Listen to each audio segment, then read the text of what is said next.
Bonsoir tout le monde. نبدأ بالفرنسي.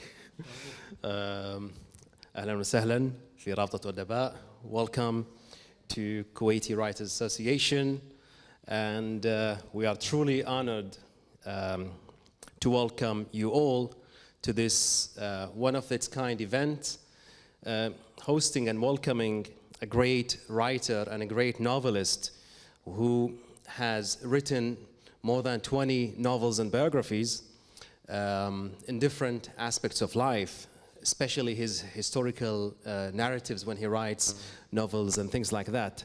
So our distinguished French author, Monsieur Gilbert Sinoui, and he was born in Cairo, but later settled in France. Mr. or Monsieur Sinoui embodies a unique blend of Arab and French heritage, and his writing reflects that richness. Across decades, he has written deeply moving novels that brings together history, imagination, and philosophical depth. Among his notable works are Avicenna, or The Road to Isfahan, in Arabic, Ibn Sina أو الطريق إلى إصفهان, The Last Pharaoh, الفرعون الأخير محمد علي, The Daughter of the Nile River, ابنة النيل, the Egyptian, or al-Masriya, or the female Egyptian, let's say. And The Kingdom of Two Seas, his last, one of his latest works, The Kingdom of Two Seas, translated into Arabic as Dilmon Mamlaka bi Bahrain. Very interesting and creative translation. His works have been translated, as you can see, into Arabic and other several languages. So the Arabic translations are found in Dar al-Jamal, most of, for the past 20 years, as Mr. Sinoui has told me. And he continues, his works continue to resonate across cultures, connecting East and West through story. This evening, we will talk to him about his literary beginnings, his passion for history, and the challenges and beauty of writing across languages and civilizations. Please join me in warmly welcoming the great Mr. Gilbert Sinoui.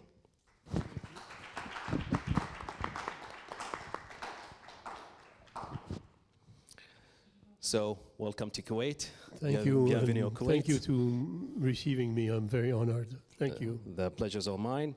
I wish I could speak in Arabic. But I left Egypt when I was 18 years old.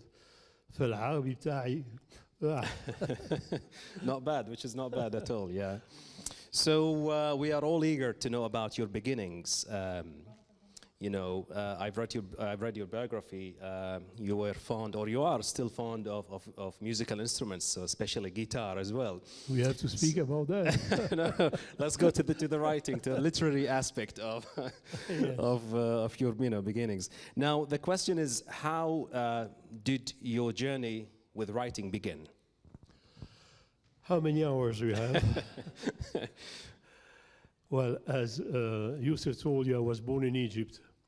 I finished my study there, and very young, I was dreaming about, in Egypt at my time, Ayam Zaman, there was only one channel on TV, black and white. No internet, no smartphone, nothing, and I was the only son with the parents that were quite, and lonely son in Egypt in the 50s, 60s. Well, there is a moment you get bored.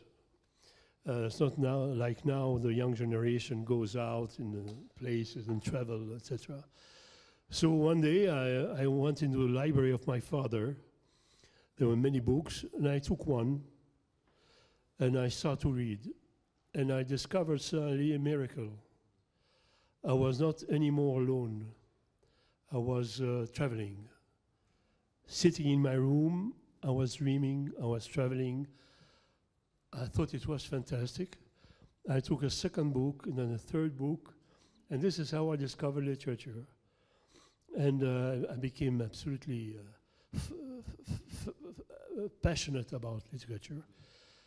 And when you're a child, you want to be a doctor or a lawyer and the first thing that came in my mind, I said, I want to be a writer. Then I left for Paris, and my mother told me, you have to learn a serious job. Literature is not serious. So I found another serious job, is music.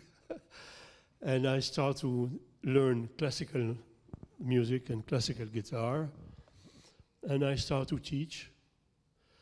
And I started to compose. And I composed one song that maybe some of you knows because it was translated in Arabic. It's called Helwaya Baladi.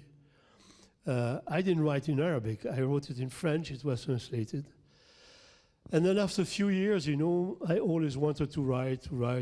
But the more I was reading classical books, the more I was saying to myself, it's impossible. They are so great. And finally, at the age of 37, I said to myself, come on, it's now or never. And I decided to write my first book. And that's how it started. Very interesting. So kind of, I wouldn't say you started, you know, too early. You started quite late, but still, you know, these inspiring, you know, novels and still continue to inspire, and, you know, lots of us actually. Now, while you were, of course, reading and flipping all the pages here, were there writers or thinkers or personal figures who inspired your early writing?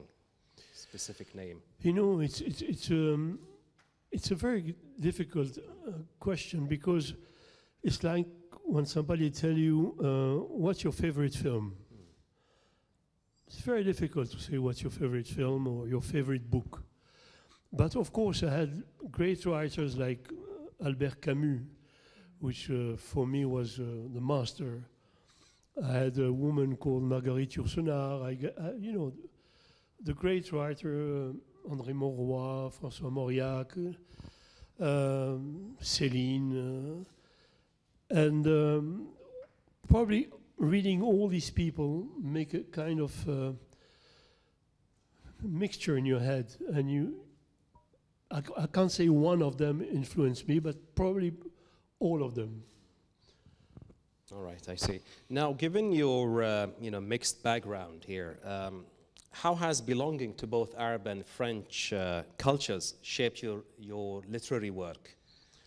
It's very important, because many people read my books in Arabic.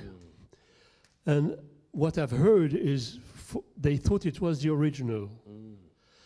And I know from where it comes, I think, it's very difficult to speak about yourself, but I think I'm still Arab in my blood. I mean, this you cannot take. And I know I was born with Kulthum, with Abdul Halim Hafiz, with all these singers and the music. And the Arabic music the Arabic language is a music. And the way you speak in Arabic it's kind of poetry. The way you say nice word, or Sharaftina, or Zayl Amar, things like this. It's poetry. So I kept this in my mind, in my background. So when I write, unconsciously, I write in French, but I think musically in Arabic. That's why when I'm translated in Arabic, people say this is the original, because there is no much difference between the two languages. I think this is the explanation. This tells us that maybe also the translators that I don't know, the publisher chose or you chose are quite professional literary translators, you know, who can deliver what you think, you know, in the Arabic language. Probably, because they all say it's very well translated, but it's not always the same one. Yeah. It's a pity, because I would have preferred. But apparently it's very well translated. And maybe there is only another answer, is the fact that I wrote something like, you said how many books? 20? 20. No, it's I think it's 34 or something like this. I said more than 20. You know, when you start to write late, you want to, you know, say, I have to write one every year before I die. So I think that among the 34, I wrote maybe half of them on the Middle East. So it helps when you translate, because you translate books that are not in Iceland or Norwegia. They are in Egypt, Lebanon, Bahrain. So this helps too. Okay, that's quite interesting. Now, the Arabic translations, from far away when they are on the shelves at the bookstore, they look like, history books, especially with the eye-catching titles like Al-Fir'aun or Muhammad Ali and things like that. Now, why do you choose to blend fiction with history in your novels? I'll tell you why. Because the 20th century, I'm bored. The modern time, I'm bored. I don't see any adventure. I don't see Christopher Columbus discovering America. I don't see great character that make me dreams. Maybe there were a great character, but nowadays, if you ask me to write a modern novel, I would know what to choose. So I look in the past because I think the past is first of all, because when you look at the past and you study the history, you learn what's going to happen. And when things are happening, you say, but this happened before. We used to say history never repeats itself. It's wrong. History repeats itself, but it's not with different character. The characters are different, but if you look what's going on in the world since 70 years, 100 years, you will find that there are similitudes between the tragedy that happened, and most of the time it's tragedy that happened in the past. So I love thinking and learning about the past. Now, and also we notice actually that the balance of imagination that you put a lot of effort in writing with historical accuracy. So how do you manage to balance? It's very difficult. Yeah, quite difficult. Yeah. It's very cool because I remember I was in Morocco in a university last year, and one of the teachers told me, "May I ask? I will tell you a story." I said, "Yes." He said, "I have one of my students who came one morning, and he said, Ali ibn Sina, he did this, and he did this, and he did this, etc." And the teacher told her, "Where did you learn this?" She said, "In the book of Gilbert, Sinoui." He said, "But he writes novel. This is not history." This is the main problem. Because it's true, it's very difficult for someone who reads me to know where's the reality and where's the fiction. But it's a game. It's a game. For me, it's a game. And if you believe that the fiction is true, why not? It makes you dream. And let's not forget that I'm not cheating, because on my novel, it's written novel. It's not written essay or historical. So when you buy one of my novels, you know you're going to travel between fiction and reality. But what is very difficult when you write this kind of books, and probably among you there are some writers who knows that problem, is to make a kind of balance between your documentation and the fiction. This is very difficult. One side should not eat the other side. So it's like dancing. After a while, you know how to dance. Quite interesting. Now, after this balance, and writing history with a novel and imagination. Now, do you see the novel as a tool of critiquing or reinterpreting history? Do your stories give a new meaning to history or to question the past? Yeah, it's a difficult question. Huh? Well, I think that if you read, for instance, I wrote a trilogy about the Middle East. It's called Inshallah. That starts at Sykes-Picot. and end up with the Iraqi war. Now, when I look what's going on in the Middle East, it happened already. So I think that I don't question history. I just found a meaning of the thing happening now. I might shock you, but I'm not surprised about what's going on in the Middle East. It was planned. It was planned in the history in the past. It's something that never finished, and it will not end. So that's why I'm captivated by this. I can imagine, quite sad.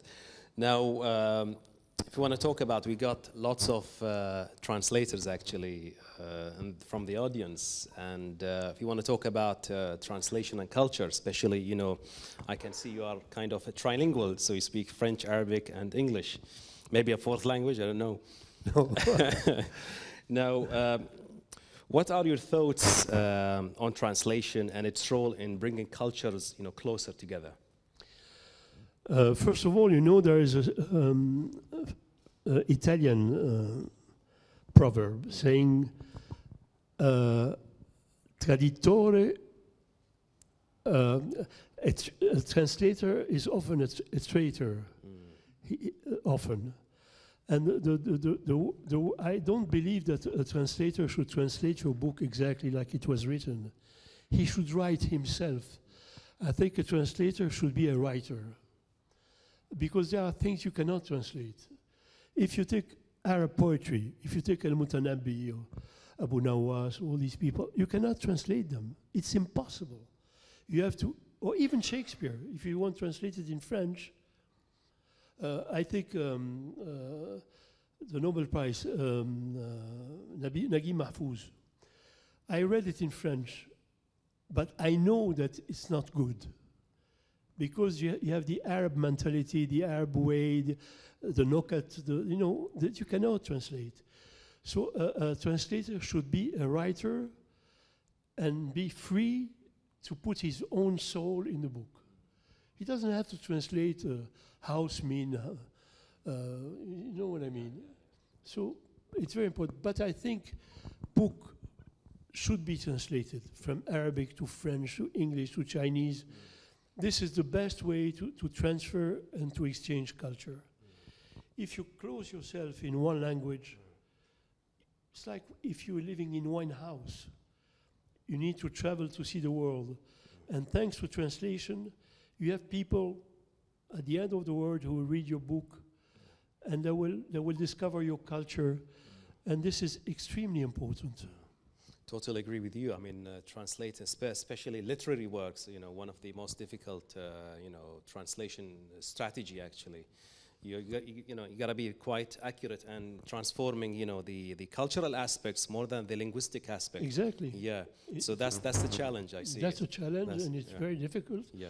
But you have lots of great translators that can do it, and they do it, and they write it.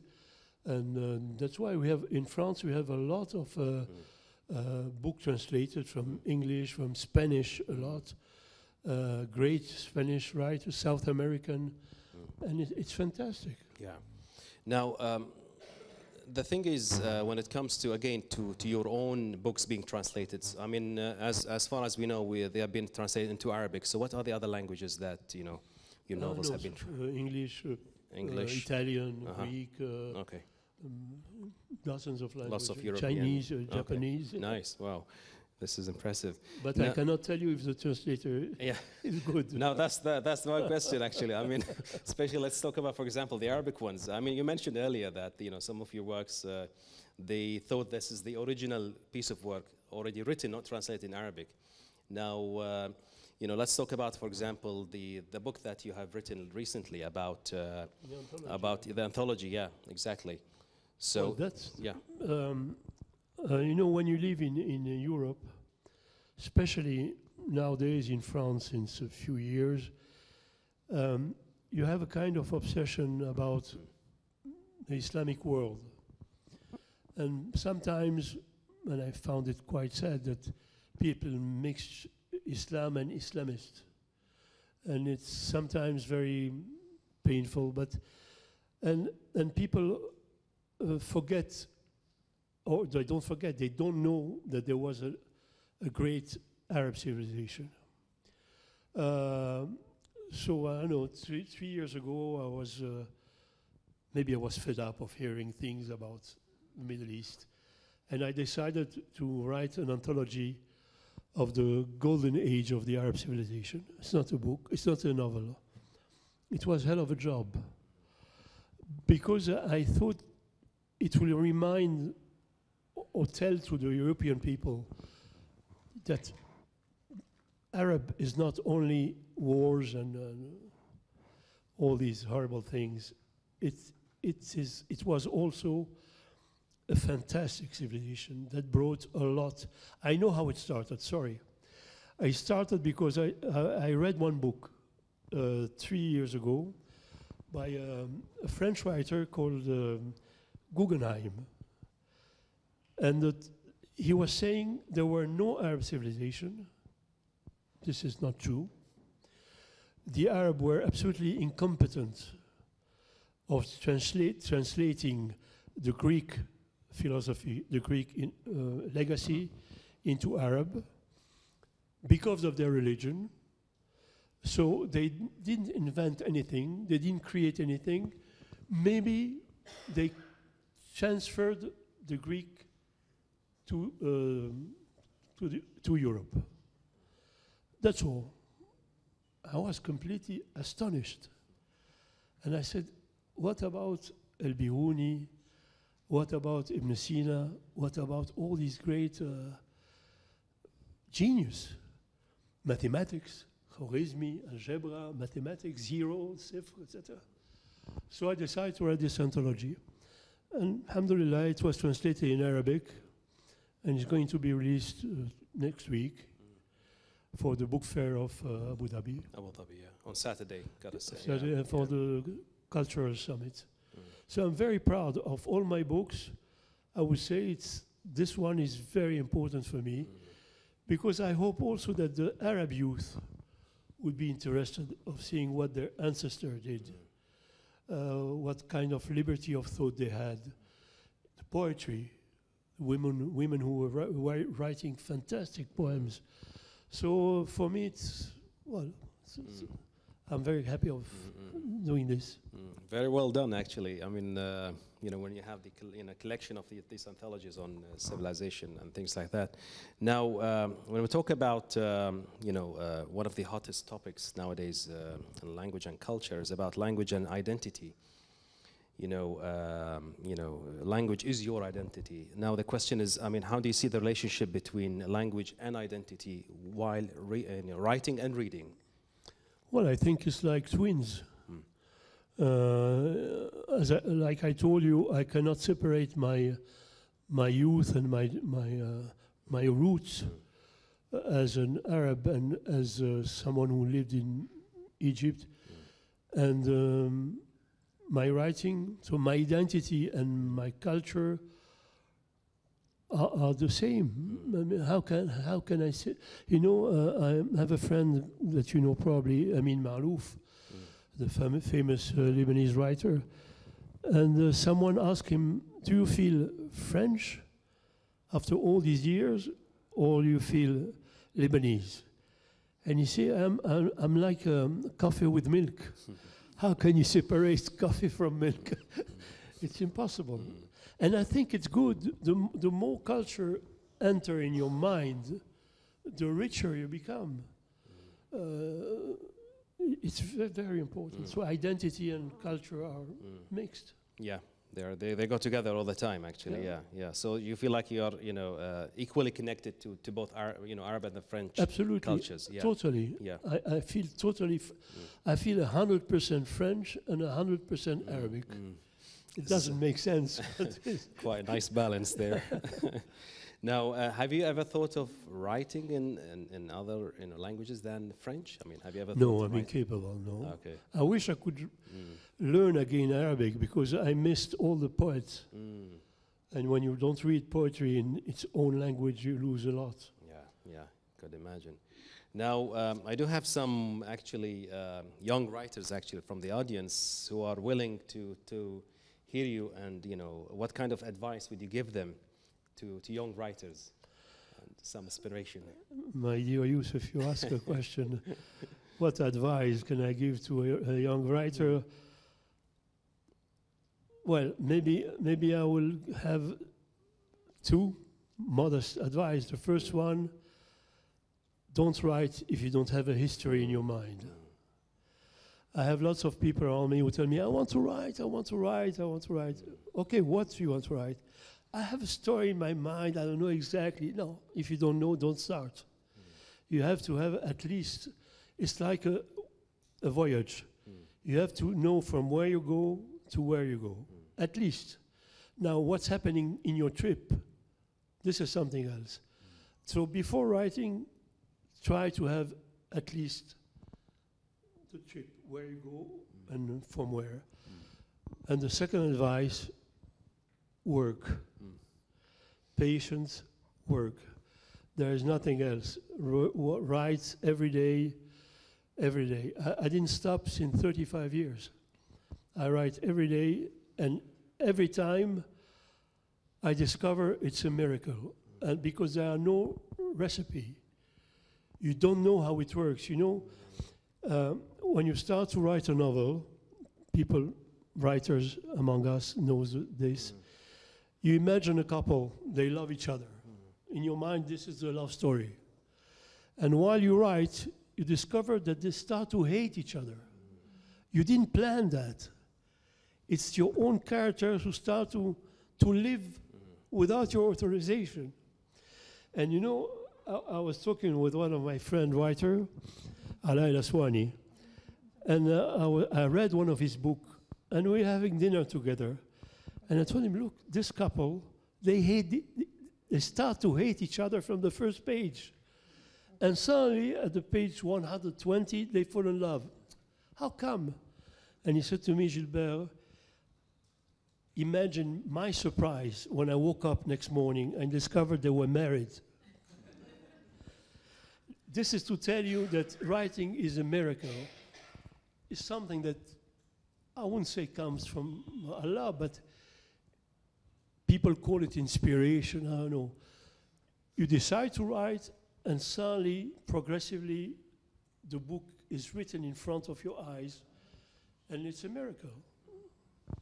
Now, I do have, when we're discussing with especially some, beginners writers, and for those who are doing their studies as well, they feel sometimes they have something called, al-jafaf al-ibda'i, like creative dryness, So what do we do when it comes to this period of time where, I've got, I'm stuck. Yeah, so I've got the ideas, but I'm too lazy to write them. You see what I mean? No, if you're too lazy to write, don't start to write. That's all.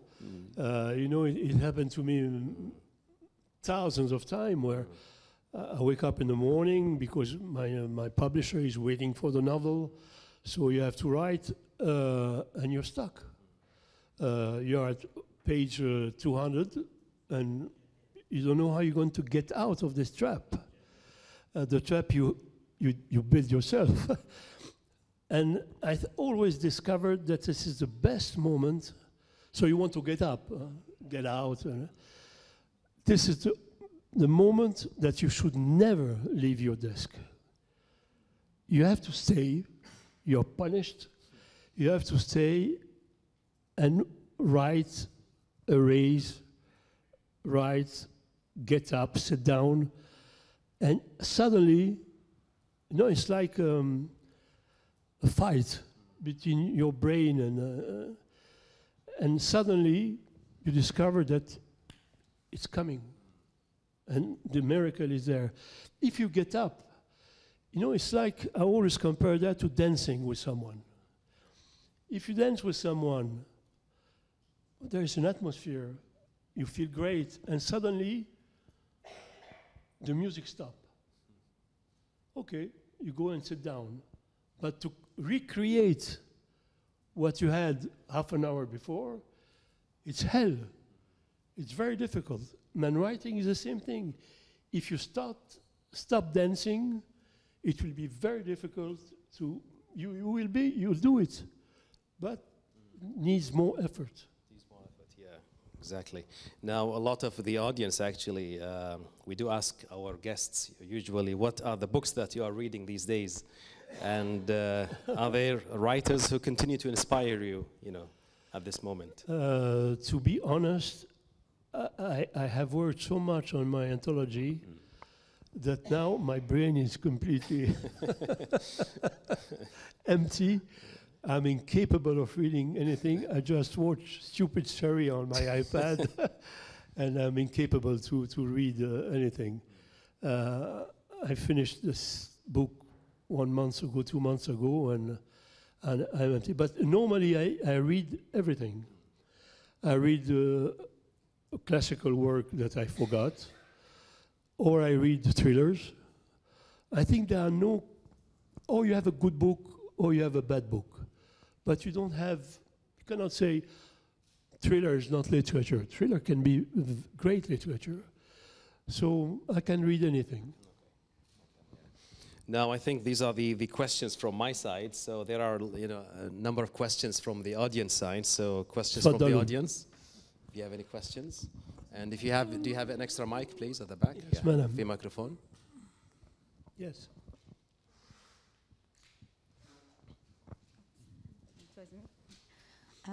Bonsoir, if I'm So, saying. madam. Yeah, I don't speak French, but Doesn't matter.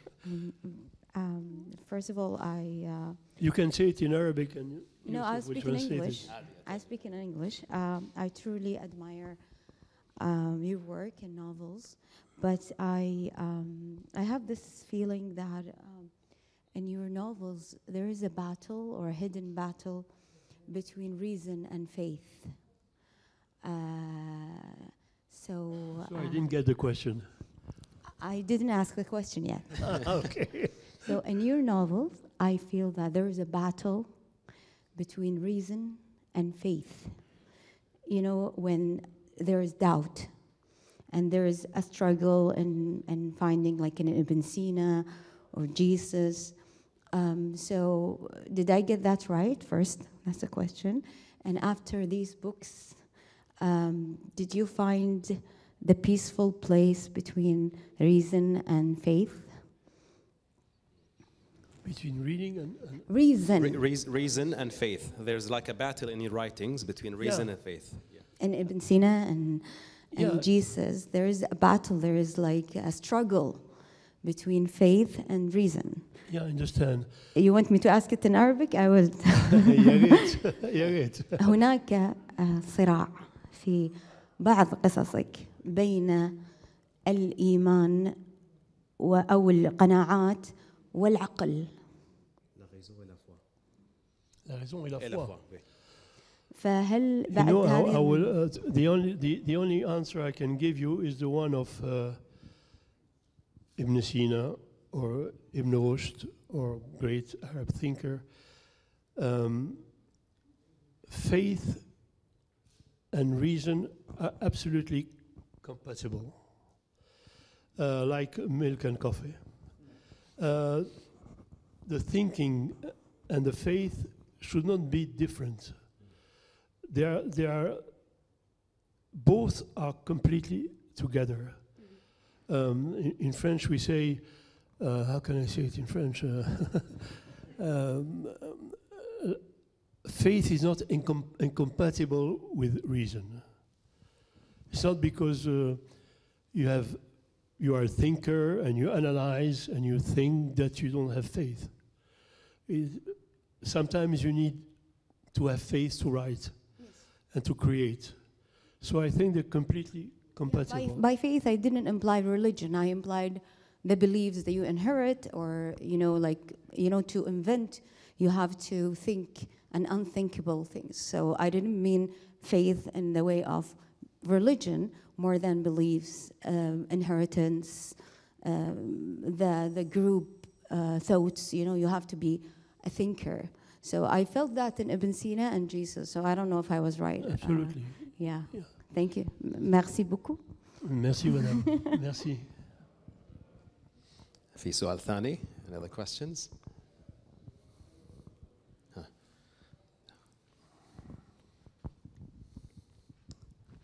Bonsoir.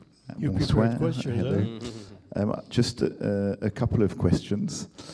First of all, you decided to start writing, you were saying at age 37. So was there a specific aspect that got you to start writing at that time, even though because you were more in music beforehand? You were mentioning the situation that made you write about the golden age of Arab civilization, which was a certain context currently. Was there a certain context at the time that made you suddenly want to sit down and write? That's the first question. Why did I start to write late? Yes, was there a specific reason at the time to start age 37, as you were mentioning? And you were mentioning Al Aswani as well as a good friend of yours. And he actually has the same translator for all his books today. And you were mentioning that you had different translators for your books.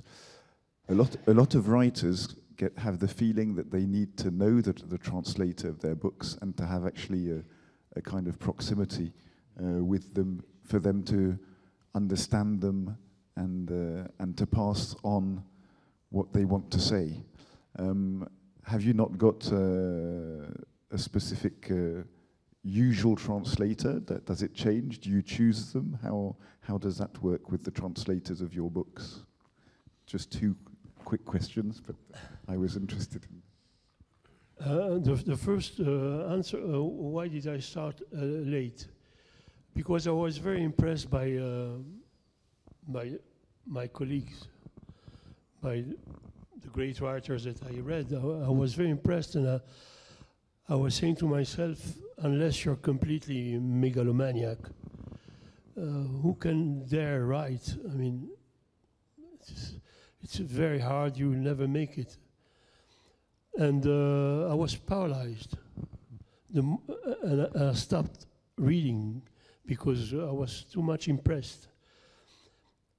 But arriving at 37, I think you might be surprised, but I'm very aware of the shortness of our life.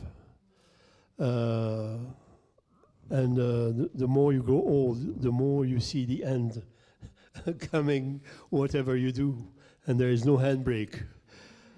So when you reach 40, when you see that you're going to be 40, well, you're afraid of going before having at least tried to accomplish your dream. I was obsessed by the idea that I was going to die, and that at the last minute I was saying to myself, you stupid, you didn't even try. So this other, I think it was the big motivation. So I didn't get the other question? The translators. Choose your translators. Do you choose them? How do I? Do you pick your translators? I mean, do you have specific needs? No. It's my publisher, Arabic publisher, who choose a translator. I never met them. I don't know them, and it's a pity because I would have liked to. Actually, I would have liked to read in Arabic what they done. The only echoes I have is from people who read it. Yeah. But the dream is to be capable of reading in Arabic and compare what I did to what they did. But it's a pity, I never met my translators, no.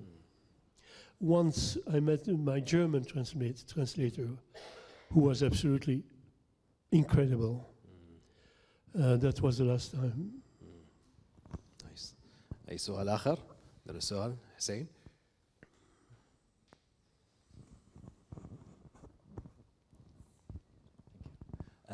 Welcome to Kuwait. Very nice to meet you. I came tonight thinking that this is an event about Jilbér Sinoui. I didn't know that you are visiting Kuwait, so it's a pleasure to meet you in person. Thank you. My question is, you have written about many historical novels from antiquities until modern times, from Egypt and Abdul Nasser to Bahrain to Armenian genocide, many eventful timeline of history. Based on your understanding of history, how do you see the world today and the problems that we are facing today with the changes that are happening, our global issues? How do you see the world today? And it's a very generic question, I understand, but I would love to hear an answer from you.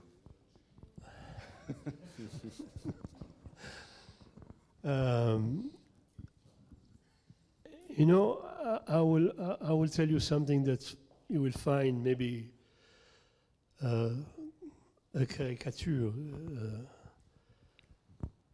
I think that actually we're talking about the Arab countries. I think we missed an appointment with history. This is my conviction. Forgive me, but I think that I speak with love when I say that. If the Arab could be completely united, like Europe now, even if there are economical, but if we would have been capable of creating one big Arab nation, all the problems that we have and we had would have never happened. Impossible. So that's my only regret. When I look at the Middle East now, it's a tragedy. No more Lebanon, no more Syria, no more Iraq, Egypt is a disaster because they couldn't stop demography. 1.5 million children every year. Anyway, I think that if we were one big nation, completely united, we wouldn't have suffered all we've suffered. There wouldn't have been Sykes-Picot or what we're seeing in Gaza now. It would have been impossible. That's the only thing I can say about our region. Thank you so much. Any other questions? We have 2 questions. The mic, bring the mic. Here and there. First of all, je vous remercie pour votre superbe séminaire. First of all, you talked about the balance between reality and imagination, the history, cultures. I'm just curious about the inspiration. What inspires you as a composer? Is it the music or something else? I didn't get it. We did touch on this question about the inspiration, between the music and writing, things like that. So which one comes first?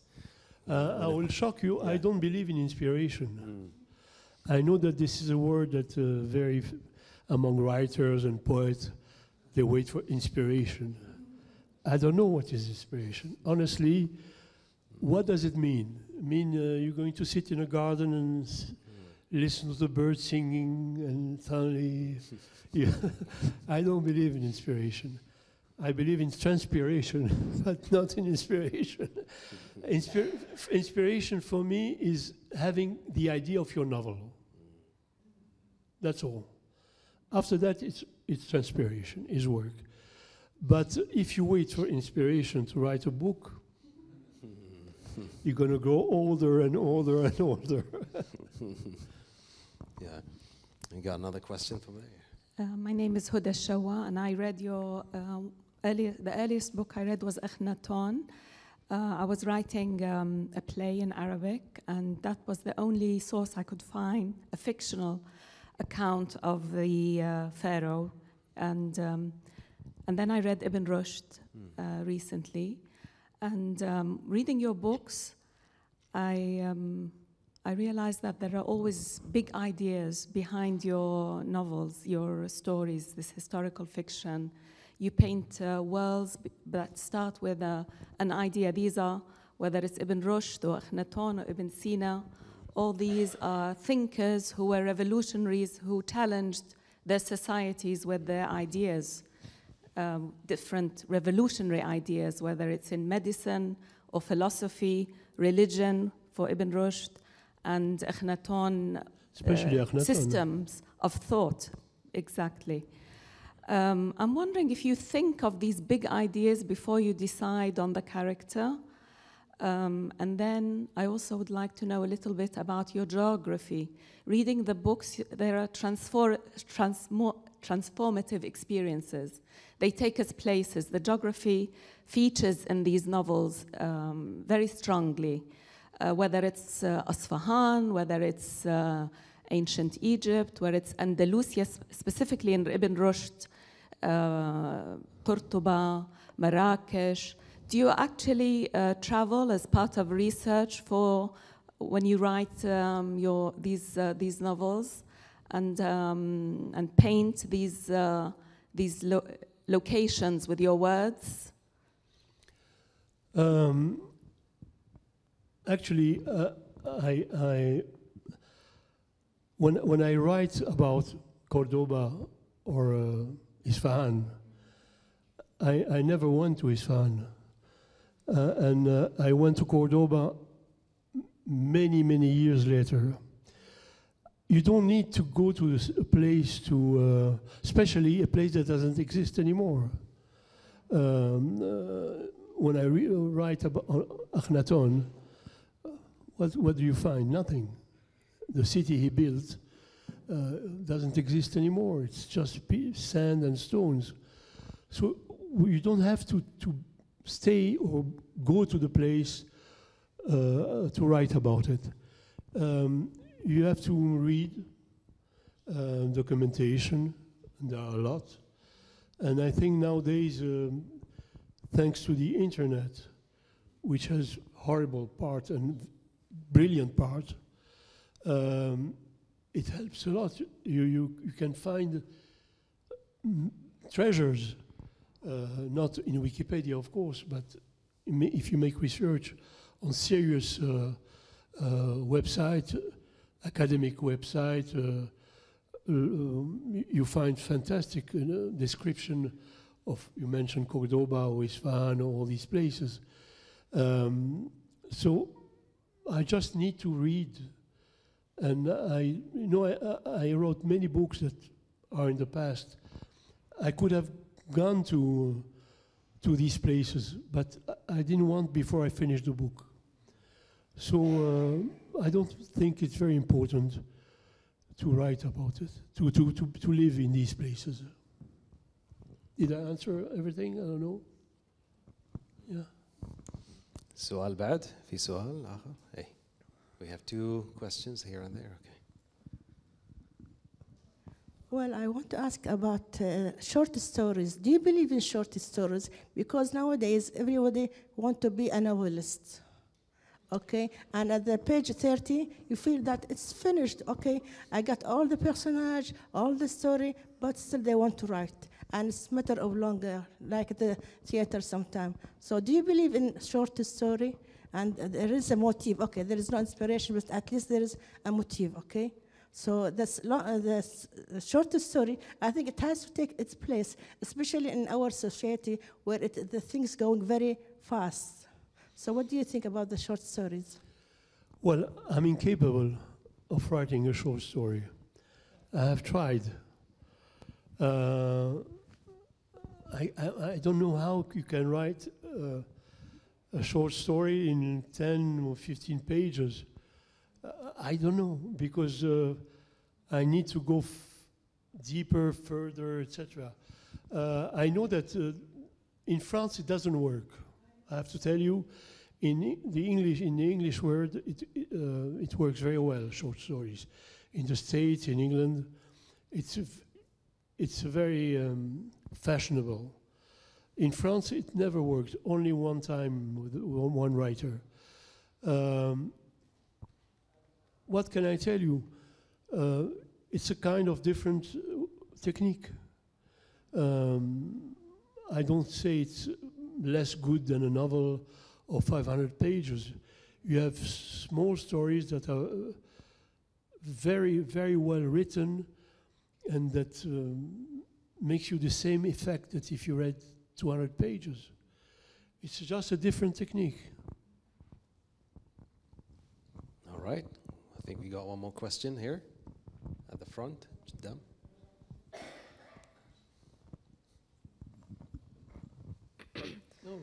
مين قدوتك بالكتابة؟ Who's the inspiration again? who inspires you when you write? I mean, do you have a role model? A role model, you know, when it comes to writing? No, nobody inspires me. No, what inspires me is people like you that I meet in my life, with whom I talk, and go dinner with a friend, and ideas come, a movie, or another book can inspire me. That's how it comes. But nobody.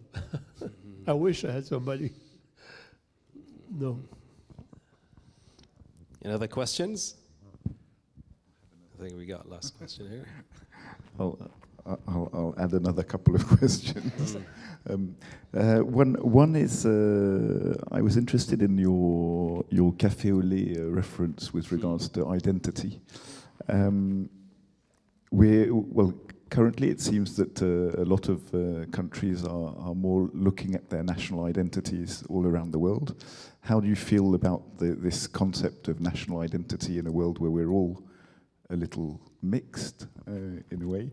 And another question which has nothing to do with the first one, but artificial intelligence is clearly also having an impact on many jobs today, on translation obviously as well, but on writing, and we're even talking of books being written through artificial intelligence.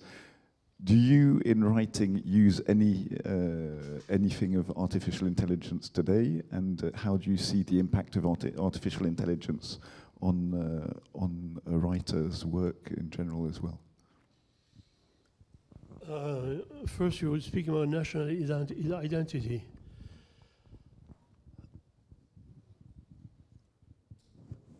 I don't know what is a national identity, honestly. I'm afraid of having a national identity. I prefer to be a man of the earth than to block myself on like we're saying, one identity.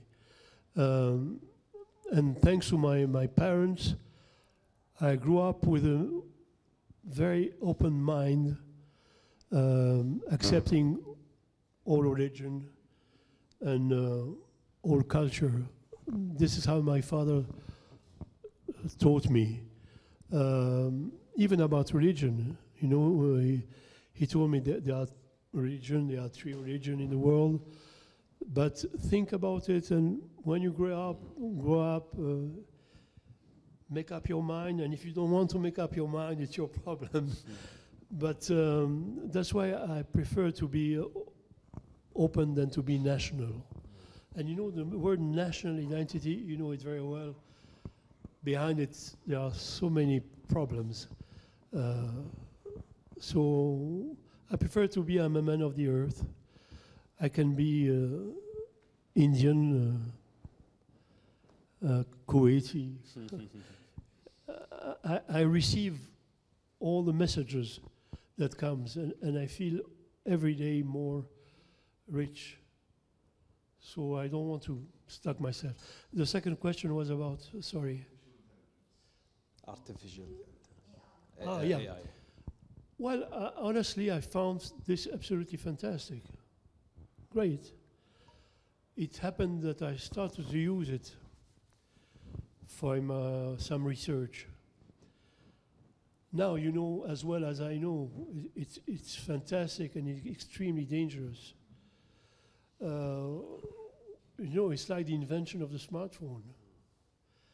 In the beginning, we all thought it was a fabulous idea.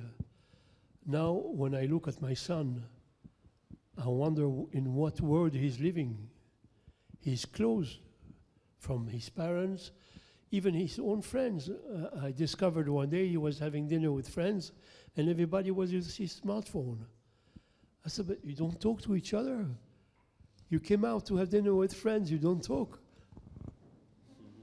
So the AI is the same problem. What are the limits? Because we are now at the dawn, and it's the beginning of the beginning.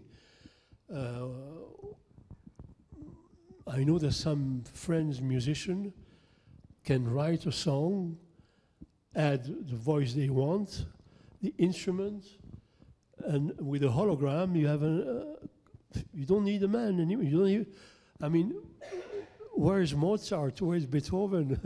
What will become of these people if they exist? Even a novel. You can write a novel. I have checked. I have told him a stupid thing. Look, imagine a story in Corsica in the 18th century between when the French arrived in the island. He wrote 12 pages. And he asked me, do you want me to add more thing, a love story, etc.? So this is quite dangerous. At what moment the IA will replace the human beings and creation? Now in France we have a big debate because in Europe we want to protect a creator. America doesn't want. They don't accept the rules. They want to be completely free and open. We don't accept that because if you don't fix some limit, tomorrow you will have a Nobel Prize written by IA. So at least let's put some laws. If you write a novel, write it has been written by, like a video clip or whatever it is. Otherwise, there are no limits. Yeah. Quite dangerous territory there. Yeah. Any other questions, guys? Good. All right. One more question at the back.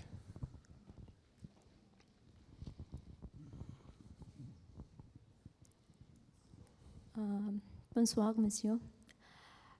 When we are talking or we are working on historical novels, you begin with the writing itself or the in-depth research, I mean the historical research? Well, when it comes to writing historical novels, I mean, do you start with the characters or the writing history? Okay. I start always with because it's a historical novel, I'm forced to first work on the documentation. First of all, it takes me more time than to write the novel. So I accumulate lots of documentation, which most of the time I don't use, but it helps me to swim in the ocean. And then I make a little plan, not very detailed. I imagine my characters, but it's very, very light, because I know that while I will be writing, my character will quit me and write the books at my place. All right. So I think we have to wrap up for the night. So I'd like to thank our guest again, Monsieur Thank you, welcome you. Gilbér, Siniwé. I'd like Thank to thank our host, Kuwaiti Writer Association, in collaboration with the French Embassy and the French Institute in Kuwait. And we hope to see you, inshallah, in other or future events. وعلى أن نلتقي إن شاء الله بخير والسلام عليكم ورحمة الله وبركاته. شكرا. Thank you, Yusuf. Thank you. Thank you, Monsieur. Thank you, Mr. Siniwé. Thank you. And as a token of appreciation, the head of the Kuwaiti Writer Association would like to present to you, an appreciation certificate.